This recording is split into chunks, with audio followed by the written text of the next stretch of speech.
कि चुनाव में हमें मारने की साजिश रची गई। कहा गया चुनौती के साथ मार देंगे। मेरे खिलाफ कई 47 56 कई चीज व्यवस्था करके 3-3 4-4 करोड़ रुपया मरवाने की कोशिश लगातार प्रयास जारी है। आपने हमें दायित्व दिया है सदन में आपकी आवाज उठाने की, सदन के सड़कों पर आपके लिए लड़ने की।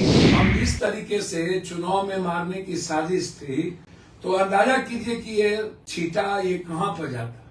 लोग कहते हैं कि पप्पू यादव चुनाव लड़ने के लिए जीतने के लिए विरोध कर रहा था तो घटना घट गई, या आदतन नेचर हो गया है इंसान की। बिहार के विभिन्न जिलों में लगातार हत्या मर्डर हो रहे हैं, घटनाएं प्रकाष्ठा पर बढ़ चुकी है। ये किनकी जिम्मेदारी है? आपको तय आप सरकार से क्यों नहीं पूछते? मैंने कई बार कहा, बड़ी बड़ी बात मैं नहीं करता हूं। आपने हमें दायित्व दिया है सदन में आपकी आवाज उठाने की, सदन के सड़कों पर आपके लिए लड़ने की। निश्चित रूप से शनिवार को मैं डीजी से मिलने का प्रयास करूंगा। कल तक मेरा हाउस है, गंभीर चिंता का विषय है। मैंने पहले भी कहा था कि चुनाव में हमें मारने की साजिश रची गई। कहा गया चुनौती के साथ मार देंगे। मेरे खिलाफ कई 47 56 कई चीज व्यवस्था करके 3-3 4-4 करोड़ रुपया मरवाने की कोशिश लगातार प्रयास जारी है। और आपको पता है कि ये बचपन से ऐसी आदतन स्वभाव हो गया है, सुनते सुनते मैं इसको नहीं लेता हूं। ना मेरे पास कोई सुरक्षा गार्ड है, ना मैं हाय तोबा करता हूं। आम आदमी की तरह अकेला आता हूं, आपके बीच में लड़ता हूं। मेरी चिंता है फुटपाथ पर जो हमारे भाई हैं, ठेला रिक्शा टमटम, हमारे जो टेम्पू वाले भाई हैं उसको कोई परेशान न करे।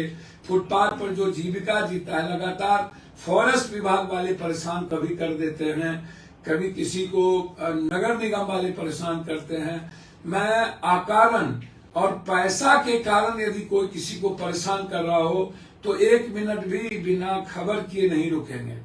मैं मरना पसंद करूंगा। पूर्णिया या किसी भी शहर में नगर निगम ठेला टेम्पू रिक्शा वाले को कोई परेशान करे, आम आदमी को, ये मेरे लिए उचित नहीं होगा। आज जो मैं 2 विषय के लिए फोन किया आपसे लाइव हुआ हूं, एक जो सुझाव है वो है, दूसरा है कि क्रिमिनल का हौसला क्यों बढ़ता जा रहा है, क्यों कुछ लोग कुछ भी टिप्पणी कर देते हैं, कुछ भी पप्पू यादव जी आप क्रिमिनल को नहीं सेक रहे हैं, ये नहीं कर रहे हैं। अब जो चीज मेरी जिम्मेदारी और मेरा दायित्व नहीं है, मैं लगातार आवाज उठा रहा हूं, संघर्ष कर रहा हूं, सड़कों पर हूं, आपकी बात आपकी तरह रख रहा हूं, पूरे बिहार को बंद करवाया हूं और हर शहर में जाके बंद करवाया हूं। तो फिर जो घटना घटित हो रही है, या कनिष्क में जो लोग हाय तोबा मचा रहे थे, जो मंत्री संतरी बहुत सारे लोग गए थे, जो खुद ही बैंक डकैती में बहुत सारे लोग इन्वॉल्व रहे हैं, जिसने लूटा है, गार्ड को मारा है, कई सारी चीजें। और आज जो लोग हैं, यही गुलाब बाग के भी डकैती में, समझा जिनका नाम लिया वो गुलाब बाग की डकैती में भी था। ये लोग जो सुबोध या कोई मंटू, मैं नहीं जानता हूं ये लोग कहां से हैं, कौन है, किन के साथ गाइडेड है, आप सोचिए ना। और ये लोग क्यों किसी मंत्री को मरवाना चाहते थे, काहे क्यों मारना चाहते हैं? मंत्री ने क्या किसी का बिगाड़ा है, या कोई विधायक एमपी को ये लोग क्यों मरवाना चाहते हैं, या पॉलिटिकल क्या किस हैसियत से इनका इतना मनोबल क्यों बढ़ा हुआ है, क्या कारण है? निजी दुश्मनी है, राजनीतिक दुश्मनी के चलते, या कोई बढ़ रहा है तो उसमें तकलीफ क्यों होती है? आप भी बढ़ो, आप अच्छे समाज में जाओ। हथियार के बदौलत यदि किसी को मार के कोई बढ़ना चाहता है, और जातीय आधार पर आप ही लोग ना ऐसे लोगों को तवज्जो देते हैं, कौन देता? उसमें मैं कहां हूं?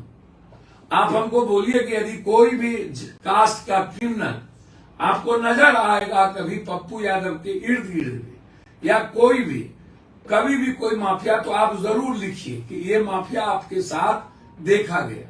हम दोबारा आप उनको नहीं देखिएगा। लेकिन गलत अवधारणा के कारण और एक कुशित मानसिकता, जो आप कास्ट से निकलिए, हम लोग कास्ट के दायरे में नहीं है। हमारा और आपका कास्ट खून एक ही है। हम लोग एक दूसरों के लिए जीते हैं, कोई कास्ट अलग अलग नहीं, हम लोग एक रिश्तेदार हैं। मैं बार बार कहता हूं, खास तौर पर सबको, चाहे वो कोई भी हो, मैं बात भी वही रखता हूं। सदन में आप देख लीजिए बात क्या रखता हूं। तो कास्ट की मानसिकता खत्म करिए, मैं पैर पकड़ता हूं। मैं इसीलिए आपसे लाइव होना चाहता हूं कि क्रिमिनल लोग तनिष्क में कौन है, या जो लोग लगातार गुलाबबाग में जगह कर रहे हैं तो कौन है, किनका संरक्षण प्राप्त है, किनके साथ है, और इन लोगों की स्थिति क्या है, कौन बचा रहे हैं। हम तो पहले भी विरोध किए थे, याद होगा आपका। ये लोग विपक्ष की पार्टी में चले गए, घूम रहे थे। जो लोग कल मारे हैं वो किस नेता के साथ पूर्णिया में घूम रहे थे, आप सोचिए ना। क्यों ऐसे लोगों को संरक्षण प्राप्त होता है? आप ही तो बनाते हैं सब कुछ, आप ही तो किसी को समिति, किसी को कुछ बना देते हैं, और आप उसके बाद दोष हमको देते हैं। जो लोग मंत्री को मारना चाहते हैं वो लोग किस दल में गए थे, अब किस दल के साथ घूमते हैं, आप हमको बताइए। हम तो कभी ऐसे लोगों की वकालत, हम मुखालफत नहीं करते।